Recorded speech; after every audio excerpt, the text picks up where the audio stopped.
अमेरिकी राष्ट्रपति Donald Trump इस समय चर्चा में बने हुए हैं। चर्चा उनके फैसलों को लेकर है। इनमें कई फैसले शामिल हैं, चाहे वो टैरिफ को लेकर हो, पनामा नहर को लेकर हो, टिकटॉक को लेकर हो या फिर USAID को बंद करने को लेकर हो। आज हम इस वीडियो में जानेंगे ट्रंप के यही अहम फैसले जो उन्होंने पिछले कुछ दिनों में लिए हैं।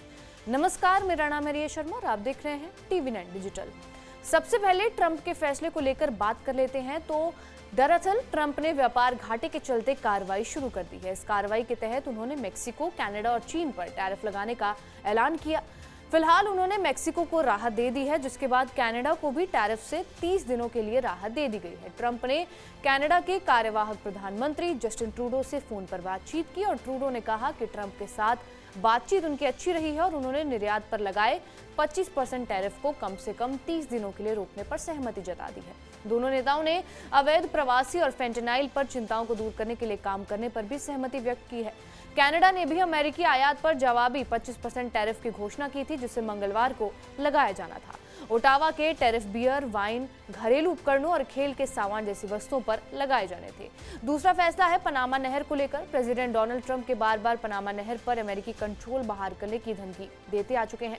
इसी बीच पनामा के राष्ट्रपति जोस राउल मुलिनो ने बड़ा फैसला लिया है। उन्होंने चीन के बेल्ट एंड रोड इनिशिएटिव से बाहर होने का फैसला लिया और पनामा नहर एक महत्वपूर्ण ट्रेड रूट माना जाता है। राष्ट्रपति ट्रंप ने सोमवार को ओवल ऑफिस में पत्रकारों से बातचीत के दौरान अपने सुझाव को दोहराते हुए कहा कि संयुक्त राज्य अमेरिका पनामा नहर को बलपूर्वक वापस ले सकता है। हम या तो इसे वापस चाहते हैं या फिर हम कुछ बहुत मजबूत प्राप्त करने जा रहे हैं या हम इसे वापस लेने जा रहे हैं।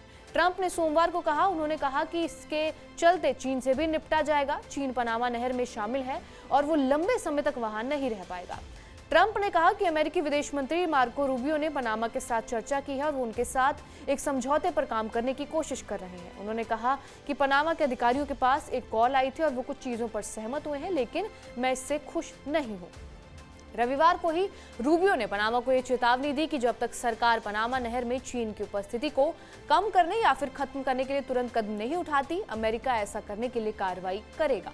इसी बीच पनामा के राष्ट्रपति ने यह फैसला ले लिया कि पनामा चीन के साथ अपने बेल्ट एंड रोड इनिशिएटिव समझौते को रिन्यू नहीं करेगा। इतना ही नहीं, उन्होंने कहा कि अगर संभव हुआ तो उसे वक्त से पहले ही इस एग्रीमेंट को खत्म कर दिया जाएगा और इस फैसले के साथ पनामा BRI छोड़ने वाला पहला लैटिन अमेरिकी देश भी बन जाएगा।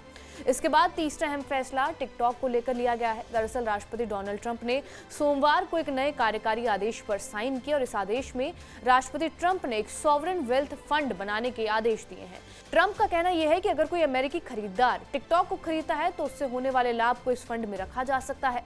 अमेरिका में टिकटॉक की बात की जाए तो इसके करीब 17 करोड़ से ज्यादा यूजर्स हैं। पहले अमेरिका ने सुरक्षा चिंताओं के चलते टिकटॉक पर बैन लगाने का फैसला किया था और इसे लेकर अमेरिकी सरकार एक कानून भी लेकर आई। कानून के तहत 19 जनवरी को टिकटॉक को अमेरिका में बंद कर दिया गया था। हालांकि ट्रंप ने राष्ट्रपति चुनाव में जीत के बाद ये संकेत दिए थे कि वो टिकटॉक को जारी रखने के पक्ष में है।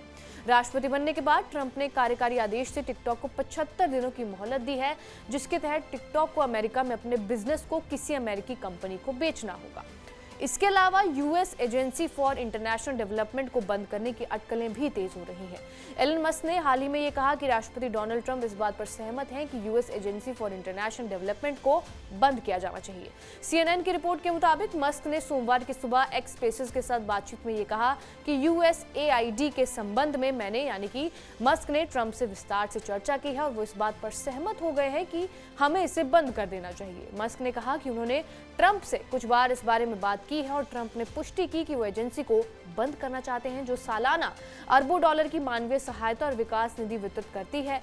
एजेंसी को लेकर तभी से अटकलें लगाई जा रही थी जब इसकी फंडिंग पर रोक लगा दी गई थी और दर्जनों कर्मचारियों को छुट्टी पर भेज दिया गया था। तो ये कुछ अहम फैसले हैं जो ट्रंप ने पिछले कुछ दिनों में लिए हैं। बहरहाल इस खबर के ऊपर आपकी क्या प्रतिक्रिया है, हमें कमेंट करके जरूर बताएं। बाकी देश और दुनिया की तमाम बड़ी खबरों से अपडेटेड रहने के लिए सब्सक्राइब करिए TV9 डिजिटल।